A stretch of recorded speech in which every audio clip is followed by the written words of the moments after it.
Hello and welcome to Wisdom Trek. This is Guthrie Chamberlain and I'm your guide to wisdom and creating a living legacy. Thank you for joining us for our 7-day-a-week 7 Minutes of Wisdom podcast. This is day 248 of our trek, and today we will remain at camp as we search for the nuggets of wisdom found in the book of Proverbs. Yesterday we explored chapter 7 verses 6 through 9.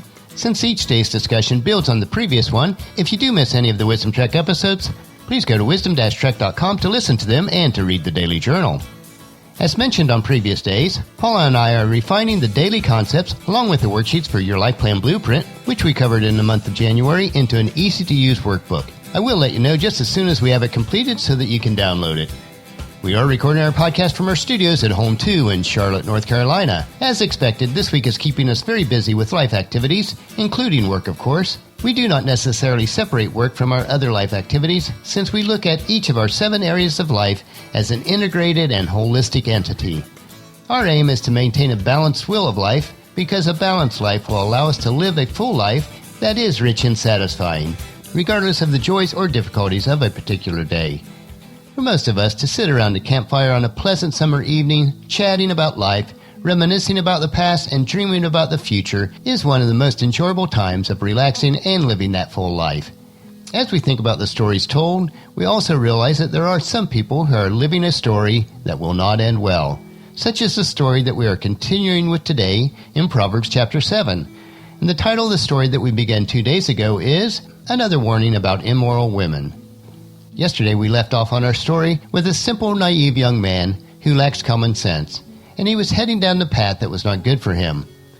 He started off with a group of equally naive friends, but apparently, when he crossed the street, he went alone. We find him continuing down this street at dusk, attracted to the nightlife.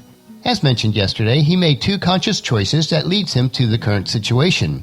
1, he went out as night was approaching, seeking fun, and 2, he crossed the street into an area of town that was not a good environment to be in. So let's continue to see how the story unfolds in chapter 7, verses 10 through 20. I will break it down into a little bit shorter segments to adequately cover the passages. First, let's look at the verses 10 through 12. The woman approached him, seductively dressed and sly of heart. She was the brass, rebellious type, never content to stay at home. She is often in the streets and markets, soliciting at every corner. The description of these 3 verses would indicate that the woman knew exactly how to dress and act to attract young, naive men. She was probably very attractive and would easily catch the wandering eye of anyone in the area. It is also evident that this was not her first night on the streets. She was a professional at her craft. She had a rebellious heart, and a rebellious heart is the beginning of a wayward life. But let's continue on with verses 13 through 15. She threw her arms around him and kissed him, and with a brazen look she said, "I have just made my peace offerings and fulfilled my vows. You're the one I was looking for. I came out to find you, and here you are." This woman knows all the ways, both physically and with her words, to make herself very attractive to any man, but especially to young men seeking adventure and pleasure. This is compounded by the fact that this young man was simple, naive, and lacked common sense. But she flatly lies to him. She was not looking for this man, but for anyone who is naive enough to believe her lies. She attempts to make her lies more believable by tying religious acts into her preparations through peace offerings and vows.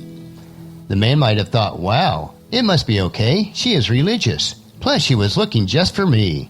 How foolish men can be at times when they think with their bodies and not their minds. She continues to seduce him in verses 16 through 20.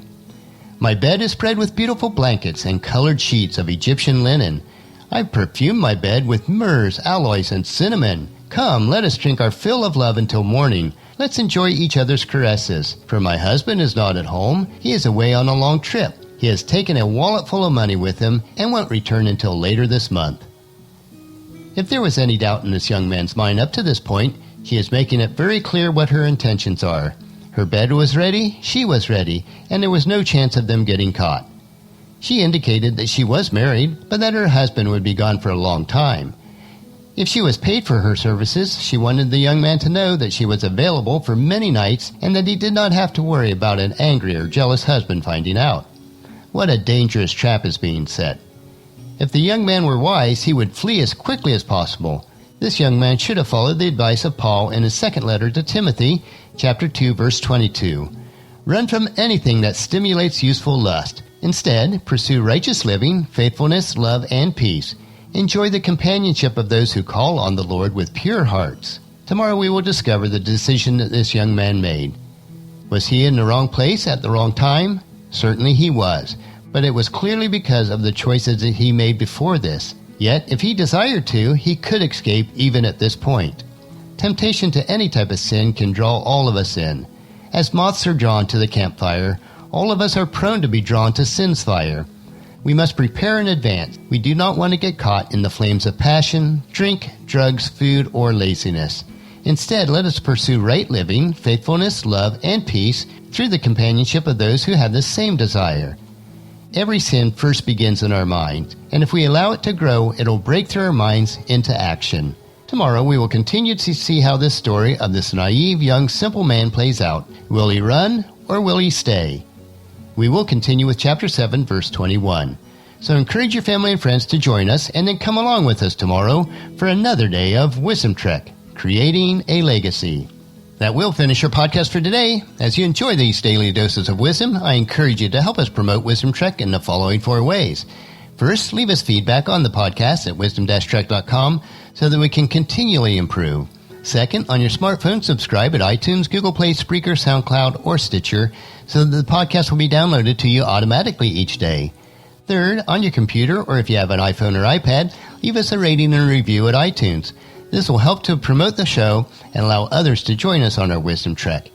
And fourth, most importantly, please share Wisdom Trek with your family and friends through email, Facebook, Twitter, or in person as you meet with them, and invite them to come along with us each day. The journal for today's trek can be found at wisdom-trek.com.